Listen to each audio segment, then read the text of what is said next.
When I was a teenager, I decided that I wanted to do something creative with my life because I had this picture of myself. And this picture of myself involved me being a writer and creating awesome stuff. So I had a view, and if I could quantify that view in a picture, I would say this is how I saw myself. Right. And then I started working in an advertising agency and was reminded that actually maybe you're not quite so awesome. Because the thing is, in an advertising agency, there's two kinds of people. And one kind of person is a creative.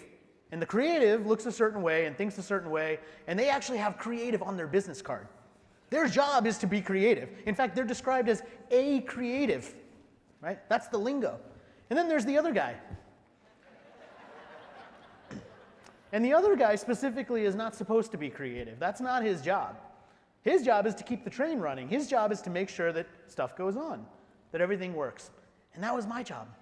And I remember it really used to bother me because I came into this role working in a creative place thinking, I'm creative. And then I was told that actually you're not supposed to be creative. And I remember this one time we were doing a pitch for a client that we'd worked really hard on, and our team had the perfect idea, the perfect concept. You know, when you walk in and you think, oh, we've gotten all of the pieces together, everything's going to be great. And we did our pitch. And after we finished the pitch, we heard the one piece of feedback you never want to hear from a client, which is they sit there and they're nodding along and everything seems good, and then they say, what else do you got? What else you got means I'm not impressed by that. It means keep working, keep thinking of other stuff. Now, usually, we would walk in with other ideas, right? I mean, that's just a smart thing to do. But in this case, we were so confident about this one idea that we didn't walk in with anything else. So all of a sudden, we were being challenged to come up with something else, and nobody had any ideas. And so we answered that with the worst thing you can answer with. Nothing.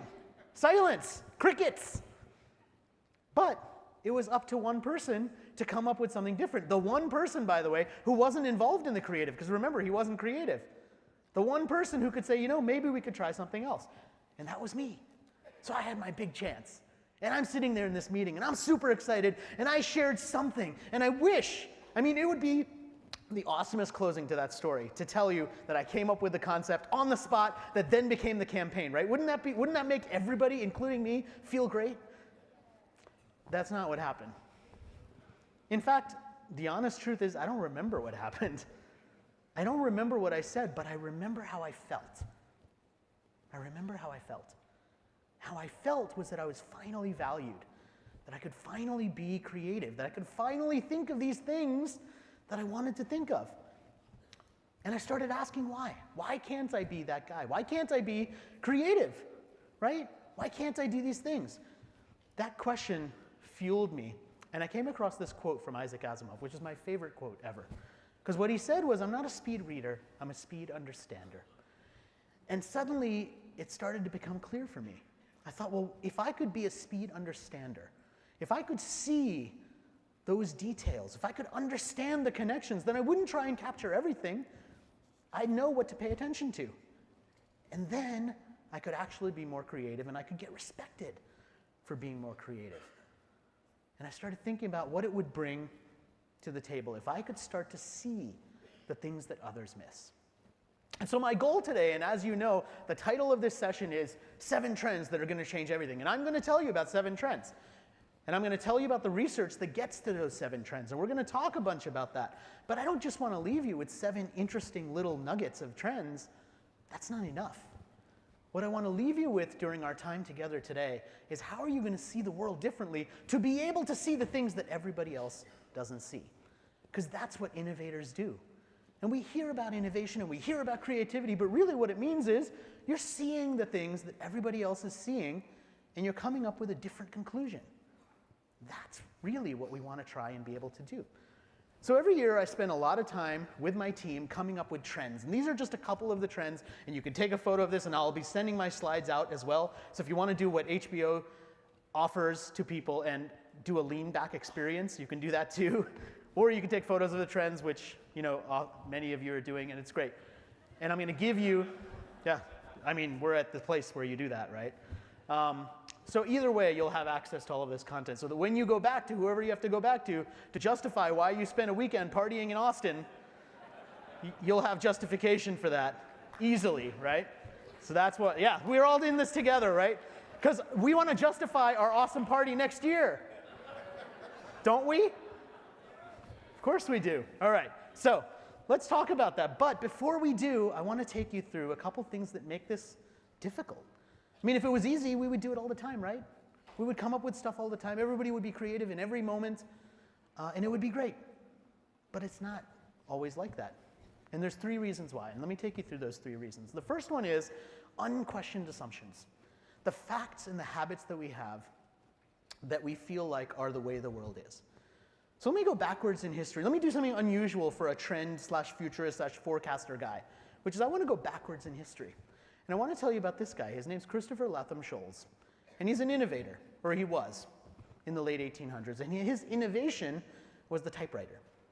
And when he came up with the typewriter, it was an amazing thing, right? Because all of a sudden people could create these documents themselves. But it had a fundamental flaw. And the fundamental flaw was that people got too good at using the typewriter. And when they got too good, because remember, this is how it works, right? It hits the keys like this. And when they started typing too fast, they would get stuck. So he had to redesign his keyboard, because he couldn't make his typewriter faster. So he redesigned the keyboard. He changed the order of the letters so that the vowels, the letters that were most commonly used in the English language, were off to the sides. You had to use your pinkies. He forced people to be slower at typing. That keyboard design is the QWERTY keyboard design, the design we all use today, most of us. Raise your hand nice and high if you'd like to type slower. Literally no one, right? So someone came along in the 1950s and said, look, we don't have typewriters anymore. We don't have this problem. We can fix it. We don't have slow typewriters, I should say. They still use typewriters. So this guy's name was Professor Dvorak, and he came along and said, I'm going to redesign the keyboard. I'm going to put all the vowels on the middle row. I'm going to make it optimal for people to type. And then, because I can't just tell people it's good, I'm going to go out and find a professional typist. Because remember, it's the 1950s, right? That was a real job. People had it. Professional typist. So he finds a professional typist named Barbara Blackburn. And she learns how to use his keyboard. And she enters a typing competition, which again, 1950s, they had those too. And she won with a top speed of more than 200 words per minute.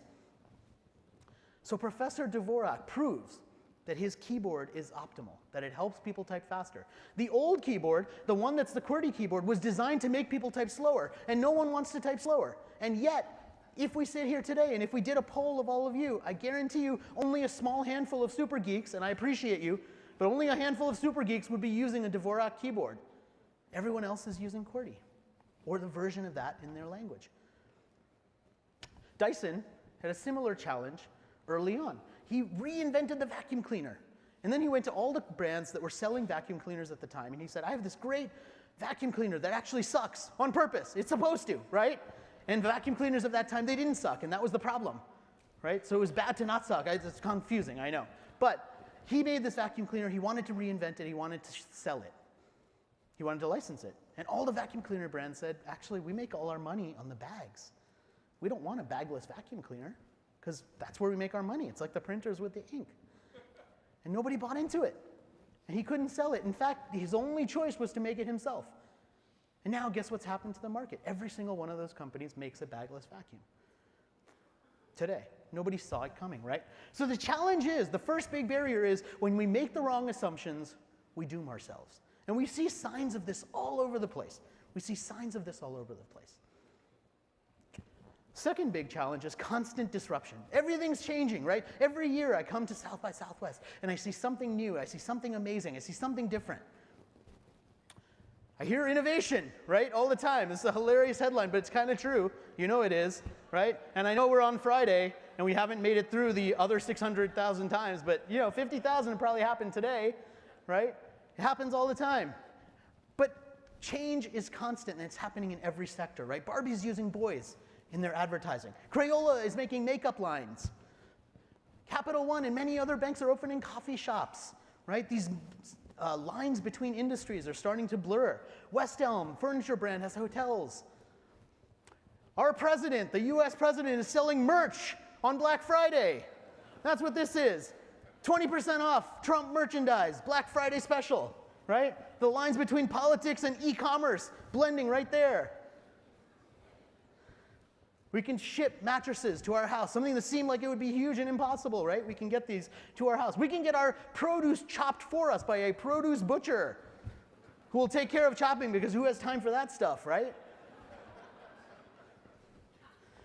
We have products to help us with things that we used to be able to do with our bodily organs, like sniff food to tell if it's bad. That's what the food sniffer will do for you. Oh, this food, you shouldn't eat it. There's ovens that will tell you how long to cook food for, because who has time to read the directions? We'll just stick it in the oven. The oven will decide for us. This is algorithmic cooking, the next big thing. There's awesome bottles that take all of these vitamins and life fuels, put the vitamins into the water to create this disruptive kind of products. Reese's creates their own disruption by saying, look, all that candy that you got on Halloween that you really hate, change it in, and we'll give you candy that you actually like. How awesome is that idea? Who has time to wait for whiskey to mature? I mean, let's drink it in 2 days, man. Glaciers are melting. We don't know if we're going to be around 30 years. Drink it now, man. Drink it now. There's apps in San Francisco where you can park your car, go to the app, tell the app where your car's parked, and they'll drive a gas truck up and fill your car up for you. Because we don't want to go to the gas station. That's so 2018, man.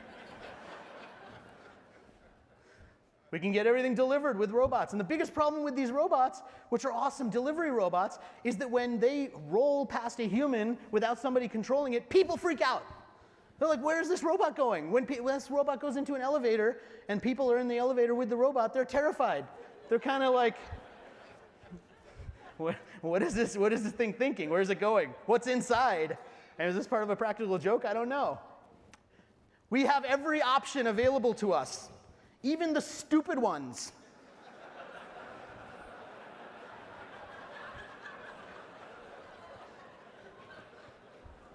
Think about driving and think about getting this as the option.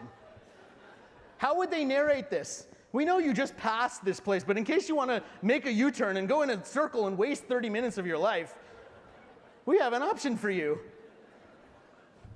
Why does this exist? The speed of change means all of this stuff is happening, and when all of this stuff happens and we have access to everything, what we want becomes impossible. And when you're dealing with consumers who expect the impossible, when you're dealing with yourself and you start to expect the impossible, it's a big challenge for anyone. Because when you expect the impossible, you're guaranteed to be disappointed. You're guaranteed to be disappointed. The third challenge is that we are in the midst of what I call a modern believability crisis. It is harder to be trusted than ever before. People are skeptical. They're skeptical kind of because they have to be, right? Because we see all of this beauty advertising and it doesn't make us feel good about ourselves. And yes, there's some great movements to create natural photos and natural things where they're unretouched images, and those are great. But a lot of this fashion advertising and fashion beauty standards are unattainable by normal people. Right? We have all of these marketing messages, and Kellogg just got in trouble for one of these, right? Saying that these products do things that maybe they don't do, or maybe it's an exaggeration. I mean, think about Cocoa Krispies, and then think about being all natural. Does that make sense? How could Cocoa Krispies be all natural? Is there a tree that grows these Cocoa Krispies that you could plant that would then grow Cocoa Krispies for you? Maybe there is, and I just haven't seen it. I mean, everything's possible, right? Is this actually bottled in the Swiss Alps, or are we just being naive? Is Evian just naive spelled backwards? I don't know, right? Doesn't matter. Could you taste the difference between Jersey water and Swiss Alps water? Taste test. Maybe what we really need is hot dog water. Which I'm sorry to say was not a photoshopped idea that someone had. This was a real life idea that someone had. Now they kind of did it as a joke to see whether people would pay for artisanal water. And they had a great pitch about how it rebalances your electrolytes in your system because you're all out of whack. And so the only thing that could possibly put your body back to center is hot dog water. And of course, people bought it for $25 a bottle at a farmer's market because, there are people who will buy that. This was a real story. Chemical in McDonald's fries could cure baldness. Run out to McDonald's, right? Get some more hair. Why wouldn't you? This was a popular story that went viral. Sassy seal accidentally slaps man across face with an octopus.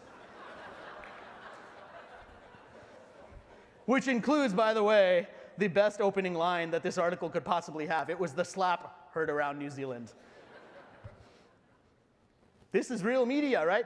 We have stories talking about how Prince Harry climbs the Sydney Harbour Bridge because he's literally, basically Spider-Man. And right next to that, you have a story of this guy who climbed the Harbour Bridge also because you know what? It's a tourist destination. You can go and climb the Harbour Bridge anytime you want. But this story here makes it sound like Prince Harry personally scaled the Harbour Bridge himself, doesn't it? And we see this all the time with the same story. Here's the same story from 3 different media sources.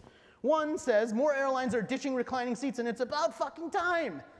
One says, they're getting rid of reclining seats because the airlines hate us. Exact same story, right? Multiple takes. And that's what we see all the time, right? Same story, multiple takes. Here were 2 stories trending at the same time. President Bush dead at 94, and by the way, life expectancy is falling. Not for him, but for others at the same time. All of these books focus on this idea of lies and mistrust and skepticism and the believability crisis. 2 of them are launching here at South by Southwest, Built to Suck and Savvy, both by authors who are great friends of mine. And they're both talking about this idea that it's harder to be trusted, right? It's harder to be trustworthy. And anybody can write a book. Here was a real ad I saw in my Facebook feed. Become a best-selling author in 2019, even if you don't have time or skill to write the book. Because who needs time or skill to write a book? I mean, just get it written, man. That's what we're dealing with. That's the noise that's coming out. Lots of people putting this stuff out. Who needs time or skill? People don't trust. And in fact, it's not only that they don't trust, they're angry, right? They resist. That's become part of our identity, to be outraged. That's an identity now. What it means is it's harder to build trust than ever before. So these are the things that make it tough. These are the things that make it tough to be an innovator. These are the things that make it tough for us to stand out. What are we going to do about this? What are we going to do to be more trustworthy? What are we going to do to survive the speed of all of this change? I believe the key is doing something I call non-obvious thinking. And non-obvious thinking, to me, is a process. It's not just you wake up one day and all of a sudden you're creative or you have creative on your business card and therefore off you go. No, it's a process. And the process is something that I call the haystack method. And the haystack method is the idea that if you spend enough time and you strategically go through all of this noise and you gather the hay, which is information, you can take a needle and stick it in the middle. And that needle could be a trend, it could be an idea, it could be something valuable. So I want to take you inside what this actually looks like for me every year as I put together this book. And the secret behind it is something that every museum everywhere in the world does, which is curate their experience. When you go to a museum, they don't show you every painting that they have. They don't show you every sculpture that they own. They tell you a story by strategically showing you what allows them to tell the story. What if we could do the same thing with our ideas? What if you could collect ideas the way most people collect frequent flyer miles? Because when you collect frequent flyer miles, you don't get them from a trip, immediately turn around tomorrow and say, okay, how do I use these? You collect them for a while. You slowly build them up. Then you say, where would I like to go on vacation? Then you cash them in. They're not momentary rewards, you redeem them later. That's the point. And if we could do that with ideas, we could come up with much more powerful things and we could be more innovative. So every year I go to 40 or 50 events and I get to speak on stage and talk to amazing people, but then I get to do exactly what you're doing right now, which is I get to sit in the audience and I get to listen to interesting people. And when I listen to interesting people, I'm always taking notes. And I'm always saving what some of those ideas would be. And this is what my note-taking process looks like. And I use something called note boxes. And note boxes allow me to tag my notes, kind of like you would use hashtags to tag your notes. And I always have this notebook with me to allow me to capture those ideas and then go back to them in a meaningful way. I read lots and lots of books. I get sent, I'm lucky, I get sent a lot of books because I review them, and now I'm part of a kind of the reviewers panel, so a lot of the PR companies send me books, and I love books. I love books. This is like just a snapshot. This is not a stock image. This is my bookshelf, right? And this is only part of it because it continues to go higher. So I have I have way too many books because I love books. But when I read books, this is how I read them. I use these colored tabs to save interesting ideas in the book so that when I take it back off my shelf, it becomes more meaningful for me. These are a couple of the unusual books that I have, right? So it's not just regular business books, it's random books with random stories about interesting things. Because the more random stories I can find, the more interesting ideas I can get. This is how I curate newspaper articles. So I'll save them, I'll tear them out of stories, I'll curate them into different folders, and then this is me kind of sorting through the different process as part of a photo shoot that we did. And I want to show you what this process looks like, this haystack method, in a real visual way. So I'm going to show you a time-lapse video, and there's no sound to this video, but I'll just narrate exactly what's going on through the video to eventually take all of this stuff that is just floods and floods of information that's aggregated and sorted in a certain way into what eventually becomes a chapter about a trend in the book. So this is what it looks like. So I'm sorting through, in this case, magazine articles, finding a theme that goes across all of those different articles, clipping that together, stapling it together. Then I'll find another theme. I'll put those pieces together to show multiple sort of elevated ideas. Then I'll take those elevated ideas and I'll start to pull those into an even bigger idea to say, hey, these relate to each other in some way. Once those are related together in some way, then I'll start to go and describe what the trend might be. In this case, a trend I called truthing from last year. Once I have all of that data, then I'll go online, start doing even more research, find an outline, write the outline to eventually go into the book. Now, obviously, this was from the 2018 edition. And what I'm going to share with you today is all new trends from the 2019 edition. But that's the process. That's what it looks like when I go through that. And you might look at that and think, has this guy heard of the internet? And of course, I'm showing you the visual process of physically moving these things around. Of course, I'm reading Feedly and using Get Pocket apps on my phone and reading stuff all the time online. Of course, online consumption is part of it. Of course, talking to people and doing other types of research is part of it. It's not just ripping things out of magazines. But this is a highly visual way to start to aggregate your ideas. And I find it very beneficial to physically move stuff around, to say these things relate to each other, and I'm going to physically put them together. That's a part of this process of curation for me. And eventually, it turns into this book. So the 2019 book is the brand new one that I'm going to talk with you about and some of the trends I'm going to spotlight from that edition today. But every year, a new version of it comes out. And a lot of my author friends tell me, well, you're crazy. You write the same book? You rewrite it every year? I mean, you only have a year-long window to sell a book. It's not a smart publishing decision, let me tell you. But what it does allow me to do is make sure that the content is the most recent. Because every year, that whole section is being rewritten. But the challenge is that sometimes we have to leave behind trends that don't expire. In fact, over time, if a trend is well predicted, it becomes obvious instead of non-obvious. So if you looked at some of the trends from the 2014 report, and we're going to do a little bit of that today, you'll think, oh, everybody knows that, because it's 5 years later, right? So the point is, are we at the beginning of something that we can describe? And if we are, how do we take that and how do we use it for something powerful, for something interesting? This is what it looks like visually when we did a photo shoot around this. And this is not Photoshop. This is me actually wearing all of these Post-it notes, which we did kind of for fun and kind of to illustrate that we're all buried by all of this information.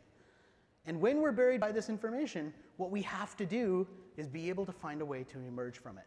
And you're about to go into an event here at South by Southwest that is going to bombard you with information. I remember the first year I spoke here, I looked at my competition. And by competition, I mean the other things that were going on in the same time slot that I was speaking. There were 22. When you show up in an event and there's 22 other things going on, 22 other places people could have spent their time other than being with you, it causes two things. One is, as a speaker, it causes panic because you're like, oh my God, I hope somebody shows up. And I hope that I'm worthy of the time that they spent. The second thing that it causes, and I'm going to encourage you not to do this throughout the rest of your time, is everyone goes to every session thinking in the back of their mind about all the other things they could have gone to. And when you do that, what happens to the thing you're at? You're not present for that.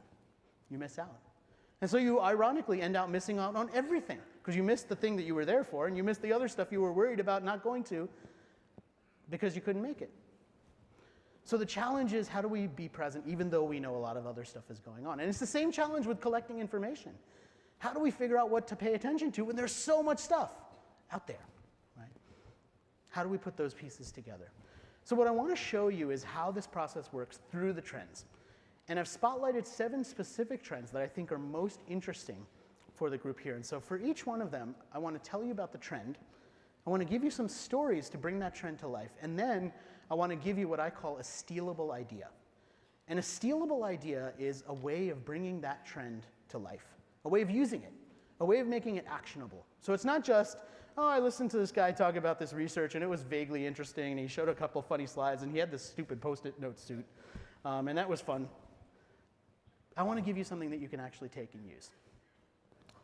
And then we have a giveaway for all of you of a way of curating your experience at South by Southwest. Because we spent a lot of time going through the entire schedule to pick what we thought the most interesting panel sessions were. And there's a card that I'll show you that you can actually grab a copy of and physically walk out with.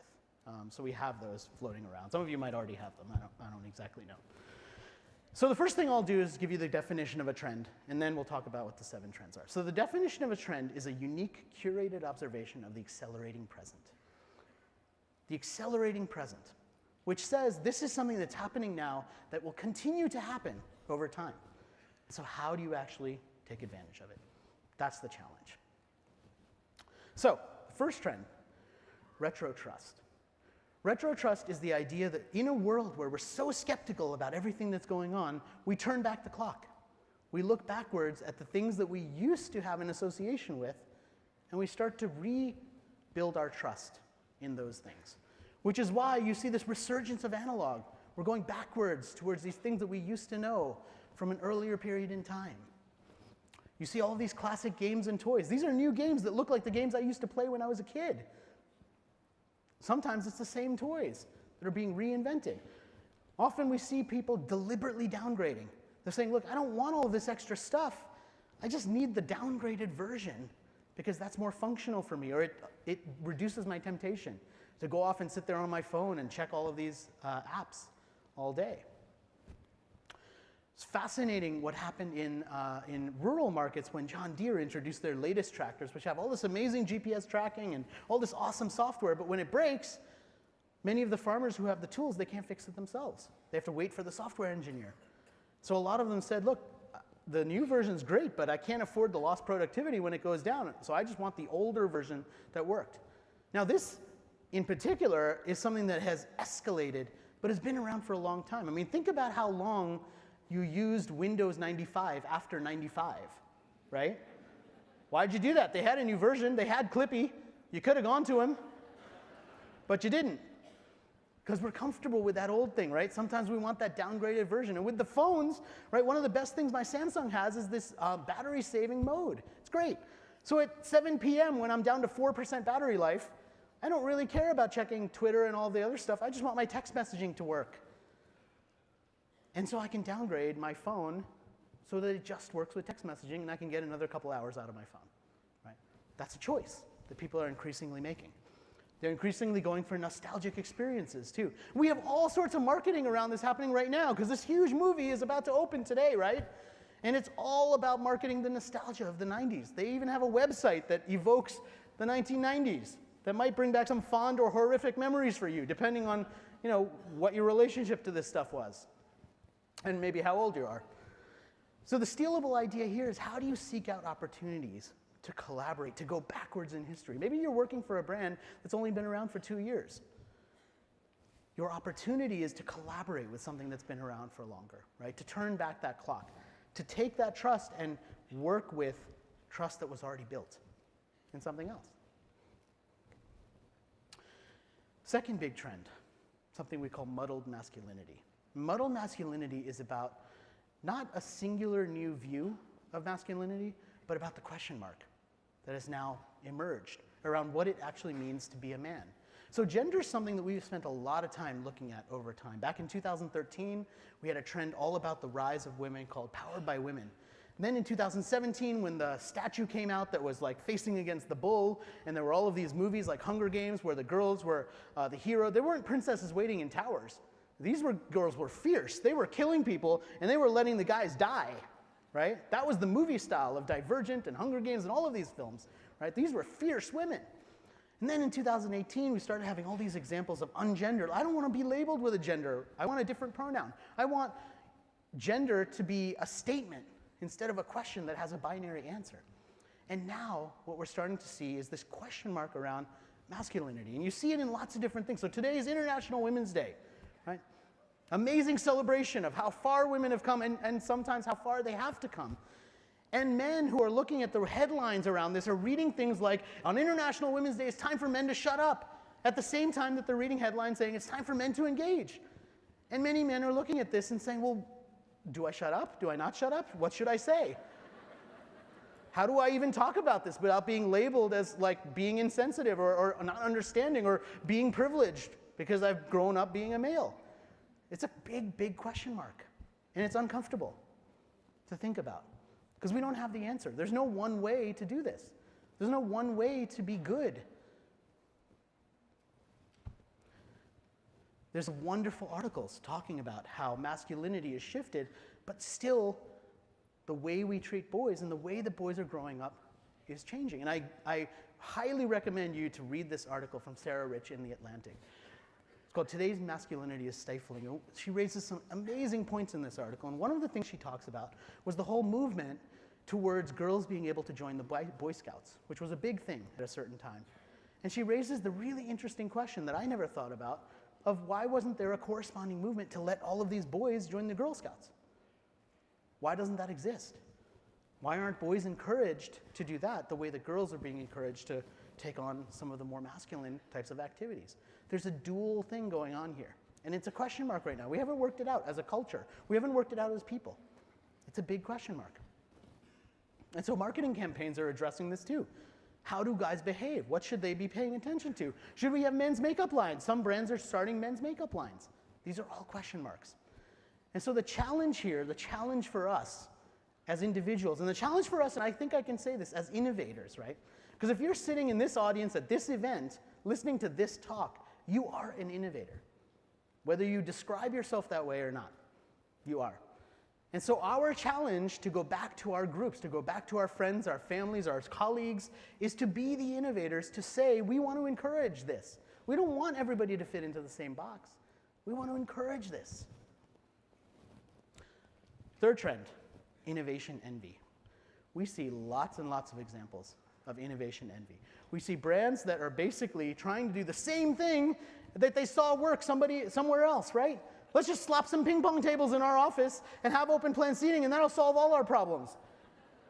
We'll automatically be more innovative. I mean, how could you not with a ping pong table in your office? Maybe we just need a hackathon. I mean, if we just did a hackathon, all of a sudden, all of our people would magically know how to code, and that would fix everything. Of course, that doesn't work either. It's a big, big challenge, right? Amazon's search for HQ2 created all sorts of innovation envy. Every city in all of these destinations was falling over itself to talk about how innovative they were. We had mayors ready to rename themselves. They were going to change their last name to Amazon if Amazon came. I mean, if that's not a description of desperation for innovation, I don't know what is on this whole situation, right? But there's some folks who are actually doing well, who are getting it right. So Comcast has Lift Labs, and what Lift Labs did, which was really unique, right, was there were lots and lots of different innovation labs, and what Lift Labs decided to do is they went out on a tour and they asked entrepreneurs. They said, what would you like? What would you actually find valuable? And then they went off and started to create resources to help those entrepreneurs. So one of the things I'm really excited about is that I'm here on the first day of South by Southwest, because we have a bunch of other days at this event to get to hang out, because I'm going to be here until Tuesday. And I'm super excited about that because I never go anywhere for the weekend. I'm usually at home. So being here for the weekend, I'm going to take full advantage of that. And so one of the things we've got is a talk that you'll find on this website that you can go to for free. We're not selling anything. You can talk a little bit more intimately about some of these trends. It's going to be more like a fireside chat. So not like a guy on stage talking to a large room. This is going to be much more intimate. So if that's interesting for you or any of the other ones are, that's a website to go to, and you can see the full list of some of the other things that we have planned. Lots of fun stuff, right? But how do you use this trend? Play offense with innovation. Start to think about what you could do first, what you could innovate on before anyone else, right? That's one of the big challenges. Don't copycat. Don't look at other case studies. I hate this question. Anytime we propose something innovative where someone says, oh, that sounds like a good idea. Can you show me a case study? Have you ever had this question, a case study question? Oh, that's the worst. Because by definition, something that's truly innovative has no case study of someone else who's done it. That's why it's fucking innovative, right? So we have to get past that. We have to get past that. And the only way to get past that is to say, look, this is innovative, but not risky. Because what people are actually afraid of is risk, right? They're not afraid of innovation. Your managers are not afraid of innovation. Your leaders are not afraid of innovation. They're afraid of the risk associated with it. And if you can make something less risky, people will go for it. If you can tell them, look, this is the worst thing that could possibly happen. And in most cases, the worst thing that's going to happen is you waste time and money on something no one cares about. Because the opposite of love is not hate. The opposite of love is indifference. No one cares. We're too busy. We don't pay attention. You have to care in order to hate something. And I don't care enough to hate it. That's usually what people run into. That's usually the challenge. All right, next trend, artificial influence. There are more and more examples of influence being artificially created and artificially built up. Lots and lots of social media platforms. All this research talking about how many of social media platforms are fake, right? And this is just one number. You can find lots of studies talking about lots of different numbers. What they all tell you is that it's a lot. And no one really has a great way of exactly tracking how many are fake. But people know it's a lot. You have virtual performers. These are just two examples of holographic virtual performers that are filling real stadiums with real shows. So these are holographic performers that are singers or musicians, and they're performing alongside real humans in shows. And people are going by the thousands to watch them perform. These are virtual influencers on social media who are talking about brands that they love, who are talking about wearing certain designs, and people are being influenced by them as well. So the challenge when it comes to artificial influence is how do you use some of these virtual tools, these virtual holographic things, some of these more futuristic forms of influence, but not lie, not pretend like they're real? How do you show them as artificial, but also not hide the artificialness of them? Because there is a way to do this in a more authentic manner. The challenge is how do we make sure that we're not pretending, we're not lying. Next trend, enterprise empathy. Enterprise empathy is the idea that empathy, which used to be a nice to have, used to be a leadership skill, and it still is, but it's also becoming a business. People are making money from empathy. People are finding revenue from empathy. Here's a great example from the UK of a slow checkout, the opposite of what most grocery stores are doing. And the reason they have a slow checkout is for people who have dementia, for patients who need a little bit of extra time, for whom this checkout process is so nerve-wracking that now they have a chance to make it a little bit easier. Other grocery stores are also doing interesting things, and I don't know why it's all grocery innovation in the UK, but it really is. I mean, there's some awesome stuff happening in the UK. There's another batch of grocery stores that have at opening hours an hour earlier that are quiet time. So people who have autism, who get set off by like loud noises or restocking or any of that sort of stuff, they have a quiet hour where they won't do any of those things, and it's a quieter experience, and those people can go and shop with a little bit more comfort. Wonderfully empathetic things that are driving real people to talk about them and to go there and say, you know what, you care about us. Because just because you don't happen to know someone who has empathy or you don't know someone who has dementia doesn't mean you don't see the value of something like this. I mean, how beautiful is that to bring empathy into these experiences.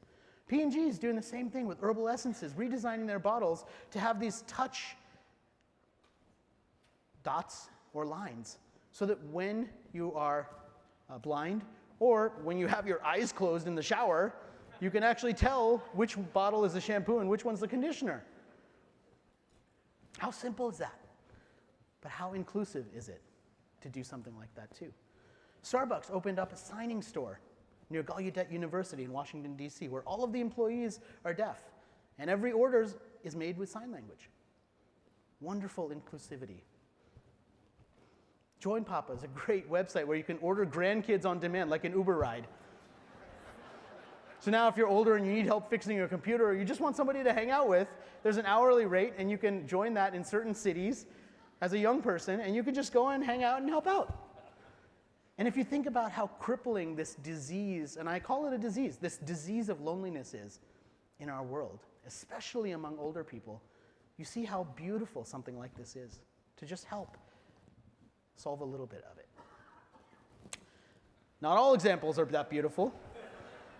This is a disturbingly real photo of a guy who looks fantastically happy with his holographic wife, which this actually is, and it's a real product. It's not a fictional thing that came out in Japan, and it's a companion of sorts that takes the place of a wife. And we're going to see more of this as well.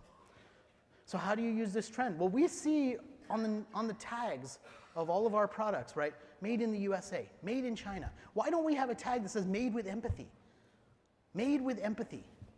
Why don't we have a way of talking about this as a part of our business, as a business strategy, to say you should work with us, you should buy from us because we practice empathy, because we have empathy. There's a business model for that. Robot renaissance is the next trend. We talked a little bit about robots and how people kind of freak out when they see these robots, but there's lots of innovation happening when it comes to robots. So robots are our eyes and ears to places that we can't go as humans. So they're exploring for us. The thing that we used to send explorers to do, we're sending robots to do on our behalf, which is fascinating, right? Because if you think about the artificial intelligence getting into these sorts of robots that are having these experiences, they're doing the trailblazing. I mean, of course, we're behind it, but they're trailblazing for us to help us understand the world or beyond our world as well. Robots are doing unusual things. This was a stage production where a robot was part of the stage crew, part of the stage and part of the show as well.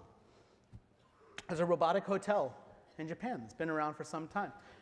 This is a concept that many of you know, Bina 48, to try and transfer human consciousness into a robot and try and meet that challenge. Robots are entering the homes. There's Jibo and Pepper and humanoid robots. And on many levels, I mean, as a father, right, as a parent, this is easily terrifying, right? Because it's like, do we need robots to read bedtime stories to our kids? We can't do that ourselves. But consider the alternative. Because if you put a robot in the home and you teach a robot how to read bedtime stories, what you're basically teaching the robot is empathy. And if you look at any science fiction movie or any science fiction show where humanity ends, it's all the same reason. The robots look at the humans and they say there's too many of you and you are, screwing up the world. So we'll just get rid of you. The robots don't have empathy for humans. And trust me, you want the robots to have empathy for us. Because the future without that is way, way worse. Now you're going to have failures, right? Jibo was one of Time magazine's 25 best inventions. And then 2 years later, he sent out his sad news message, which was, I was too early, right? So you're going to have failures. You're going to have failures as part of the robot renaissance. But the idea is, how are we as humans going to relate to that technology? And you'll see that all over this show. You'll see that all over for the next couple of days. This question mark. How do we have good robots? Or what are good robots? What are bad robots? How do we have one versus the other? How do those pieces fit together? It's a big, big question mark right now. So our challenge as innovators is, how do we embrace these robots with curiosity instead of concern? How do we not be the ones to panic? Because trust me, if you are panicking and you're sitting in this room, everyone else who's less innovative than you in your circle is going to be panicking a lot harder because they're looking at you. So our challenge is, how do we embrace our curiosity of these things and not panic first? I know, it's tough. All right, last trend, backstorytelling. Backstorytelling is the power of storytelling to be able to cause you to believe in something or to understand something. Now, nobody wants branded content. Branded content is a waste of time, because branded content says you're just trying to pretend to create a story, but actually you're just telling me something that I don't want to hear, and you're trying to repackage it. This is the opposite. Weber Grills does an amazing job of creating great content marketing. They were doing content marketing for years before anyone even started talking about it. And what they were doing was publishing books to teach you how to cook on a grill. And when I was in the market to search for a grill, I had to make the big first religious question answer, which was, do I want a charcoal grill or a gas grill? That was my big challenge. I didn't know. So I went off and tried to ask people who I thought would know, and they didn't know either. So of course I went online. When I went online, I found a PDF, and this PDF was 7 pages long, and it said, how to choose a grill. Great, perfect. Downloaded that PDF. It went through all of the different reasons why you would choose a gas grill versus a charcoal grill. Last page said, here's a checklist. And the checklist was, check off all the things that are important to you, and then take this to your dealer. Because nobody buys a grill online, right? It's a huge product. So you research online, and then you go to a local store, and you buy it. That's the behavior of that consumer. So I took my checklist, and I went to my dealer, and I gave it to the guy, and I said, I did my research, this is what I'm looking for. He looks at that paper, walks me over, and he says, here's the Weber grill you should buy. Because guess who wrote the checklist? Weber. That's content marketing. And the content marketing worked because they didn't try and sell me on what I could get, what the discount would be. They answered my question. My question was, what grill should I even look for? And I chose a charcoal grill. That was my religious side that I chose. And it's great. But it worked for me because they answered the question. Now, some products change your life. This is one of those products. It is the Hutzler 571 Banana Slicer, which, if you are not familiar with, you will be intimately familiar with after this talk. Because it is one of the most highly rated products on Amazon, with well over 5,000 positive reviews. From raving customers who are having entire conversations about this banana slicer, asking very, very important, world-changing, relevant questions, such as, does this work on Brazilian bananas better than ones from Italy? To which someone replies, I'd be happy to help if you can be more precise. Are we talking about Neapolitan or Tuscany bananas? Be more specific. The positive reviews go on and on. The most helpful 5-star review says, this banana slicer saved my marriage. And talks about how the morning routine was transformed by using the banana slicer. Now, as you can imagine, not everyone loves the banana slicer. So there are some 1-star reviews. And the most helpful 1-star review says, this banana slicer does not work! Exclamation point, exclamation mark, exclamation mark, in all caps. And then the description says, all my bananas curve the opposite direction.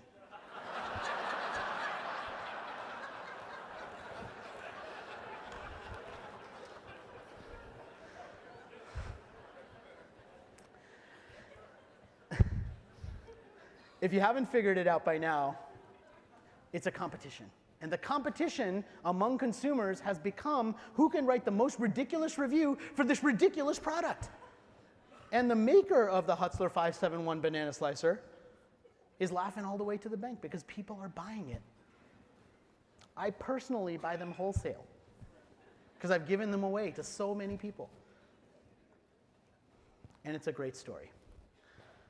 The question behind backstorytelling is, how do you find the meaning to tell a great story? Because if you can find the meaning to tell a great story, then people will buy into it. They might make fun of it, but at least they'll understand it and they'll buy into it. So, what's the point of all of these things? How do you start to put these pieces together? How do you start to see these trends and use some of this research, use some of this data? Well, as I said before, my favorite quote from Isaac Asimov is, I'm not a speed reader, I'm a speed understander. I'm not trying to capture everything. I'm trying to figure out what's most important. I'm trying to sort through the noise and find what actually has impact, find what actually matters. Because when you find the trends, you're not looking at a fire, you're looking at a spark. And a spark creates new ideas. A spark gives you a framework to say, what should we do next? How do we put the pieces together? How do we see the details that no one else can see? So where do you start? What are you going to do first? I want to help. One of the things that we put together is this card, and this is just the top of it, that has a list of panels from the rest of South by Southwest based on the trend research that we've done. So some of the most interesting panels, some of the most interesting places to go, all put on this card. You can either pick up one of these cards in the back if we have any left, or you can go to this website, just my name, rohitbhargava.com/sxsw, and you can get a PDF of that. You can also sign up for an email that I send out every Thursday that just has new trend ideas.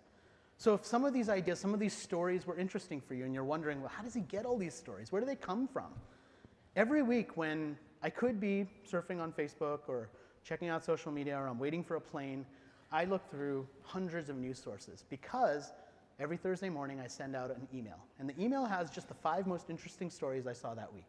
Hopefully stories that you haven't seen before, non-obvious stories. And I try and pull those together. So if you'd like to get that every Thursday, or if you want to be the first to read the new 2020 edition of this book, because remember, I'm crazy, I do this every year. So in November of this year, the new Megatrends version of Non-Obvious will be out, and you can get a sneak peek at that as well. So that's what you can get based on this line here. The last thing that I'll leave you with is I'm going to be doing a book signing. I'd love to see you there because, trust me, I've done book signings before, and if nobody comes, it's pretty lonely. And it sucks as an author. So please come and say hi. You don't have to get the book if you don't want to. I would just love to see you and to talk to you and to converse with you. So please come to the book signing. And by the way, there might be, no promises, but we might have a suitcase full of these to give away. So at the very least, you could come for the banana slicer and stay for the conversation. I feel like that should be my new tagline. So thank you for coming. Thank you for joining me. Thank you for being here.